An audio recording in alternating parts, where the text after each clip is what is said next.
তাহাজ্জুদের নামাজ পড়তে উঠেছেন, আর তাহাজ্জুদের অবস্থায় যায় নামাজের মাধ্যমে তাকে বিদায় নিতে হবে। খিলপাড়ার মানুষ এটা কোনোভাবে মেনে নিতে পারে না। আমরা সুদীর্ঘ এক সপ্তাহ যাবৎ প্রশাসনের দৃষ্টির জন্য তাকিয়েছিলাম। আমরা কোন পক্ষতে কোন বাদানুবাদ আমরা করি নাই, বলতে চাই নাই। আমরা জিজ্ঞেস করতে চাই প্রশাসন কি এটা যথাযথ ব্যবস্থা করবেন কিনা। যদি না করেন আমরা মনে করব সরষের মধ্যে ভূত থাকার সম্ভাবনা আছে। অন্যায়কারীদের সাথে কি প্রশাসনের কোন যোগ সাজস আছে কিনা আমরা তা এখনো মেনে নিতে পারি না, আমরা বলছি না। তারপর আমরা এই জাতি, এই খিলপাড়াবাসী যা বলতে যেন বাধ্য না হই। আমার কাছে নোট আছে, আমাদের থানার সর্বোচ্চ আইন প্রয়োগকারী সংস্থার ব্যক্তি ওসি মহোদয় এবং বিভিন্ন আইন প্রয়োগকারী এবং দেশকে সুন্দরভাবে পরিচালনার ব্যক্তিরা এসেছেন একাধিকবার। আমরা তাদের প্রতি কৃতজ্ঞ।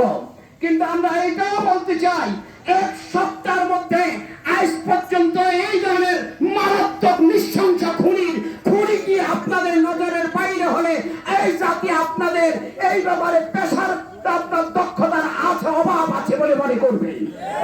আমরা এটা বলতে চাই না। আমরা বলতে চাই আমরা এখানে কাঁধে কাঁধ মিলিয়ে আমরা এখানে বসবাস করতে চাই।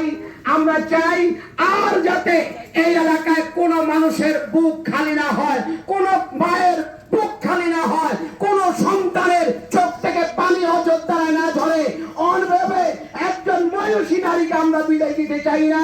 আমরা অনতিবিলম্বে আগামী 24 ঘন্টার মধ্যে খুনিদেরকে আইনের আওতায় গ্রেফতার করে আমরা তাদের শাস্তি নিশ্চিত করতে চাই। আপনাকে একমত?